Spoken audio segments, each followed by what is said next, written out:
महादेव जी प्रसन्न हो जाएंगे, ऐसा नहीं। जैसे भगवान श्री राम कहते, शिवद्रोही मम दास कहावा, सो नर मोह सपने उन्हें भावा।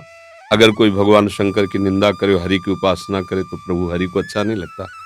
ऐसे कोई शंकर जी की उपासना करे और हरि की अवहेलना करे तो काकभूषुंड चरित्र पढ़ के देख लीजिए। शंकर जी ने ही श्राप दे दिया, उन्हीं का मंत्र जप रहे थे, उन्हीं के मंदिर में थे। नीच गुरुदेव पधारे और तू खड़ा नहीं हुआ, जा 10,000 योन अजगर की प्राप्त कर। भगवान शंकर ने दंड दे दिया। तो भगवान शंकर और भगवान श्री हरि ये परस्पर कहने को दो हैं, एक ही हैं। तो अगर हम राम कृष्ण हरि नाम सुनाते हैं या राधे श्याम नाम सुनाते हैं तो इससे भगवान बहुत जल्दी प्रसन्न हो जाएंगे। जैसे उदाहरण भी तो होना चाहिए ना, कैसे कैसे आप कह रहे हैं। मार्कंडेय जी भगवान श्री हरि की आराधना कर रहे थे, हरि ध्यान, हरि चिंतन, हरि भजन में मग्न थे। महादेव जी अम्बा सहित नंदिकेश्वर में सवार होकर के वहां नजदीक, अब इतने ध्यानस्थ थे कि उन्होंने आंख ही नहीं खुला।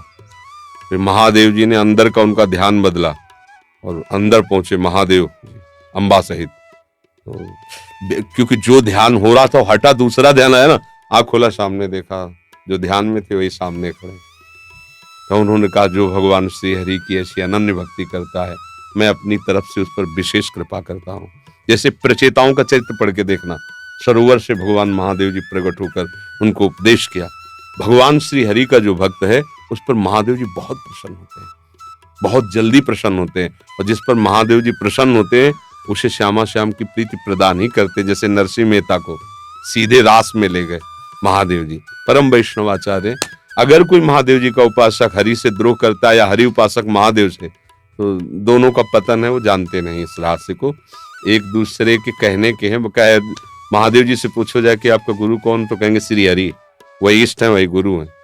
और अगर श्री हरि से पूछो तो कहेंगे महादेव जी। ये देखो ना, राम अवतार में देखो, भगवान शंकर की आराधना कदम कदम पे भगवान श्री राम कर रहे हैं। पुल बांधने जा रहे तो रामेश्वर की स्थापना, और कदम कदम पे हनुमान जी, शिव ही है ना, 11वें रुद्र का अवतार, उनकी चरण सेवा। वो उनको इष्ट गुरु मानते, वो उनको इष्ट गुरु मानते, मतलब दोनों एक ही है। और ये जो परस्पर शैव वैष्णव झगड़ा है, ये अज्ञान है, ये जानते ही नहीं। देखो कितने बड़े वैष्णवाचार्य होकर चरणामृत हरि का धारण करते हैं। गंगा जी क्या है, चरणामृत ही तो है ना।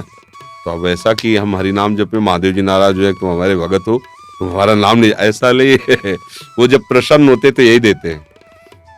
आप क्या आराधना करें वो आप जाने, पर हमारा जीवन तो उन्हीं के चरणारविंद में अनन्य था। संन्यास वही, भेष वही, उद्देश्य विरक्त हुआ। उन्होंने हमको वृंदावन दिया, प्यारी जू की उपासना दी, उन्हीं का सारा खेल है। हम तो जानते भी नहीं थे क्या है वृंदावन, क्या है श्यामा से, बिल्कुल नहीं, परिचय ही नहीं।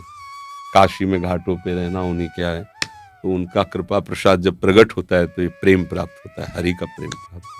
सभा में अयोध्या में सबको बैठाल करके भगवान श्री राम ऐसे कह रहे हैं, मैं राजा हूं इसलिए बोल रहा हूं, ऐसी बात नहीं। और एक गुपुत मत सबई कहो कर जोर, शंकर भजन बिना नर भगति न पावे। कह रहे अयोध्यावासियों, मैं राजा होकर ऐसा नहीं, मैं बिल्कुल दैन्यता से कह रहा हूं, हाथ जोड़ के कह रहा हूं, और ये गुप्त बात है मेरी। कोई भगवान शंकर का द्रोह करे तो कभी मुझे सुहा नहीं सकता, कभी नहीं। शिवद्रोही मम दास कहावा, सो नर मोह सपने नहीं भावा।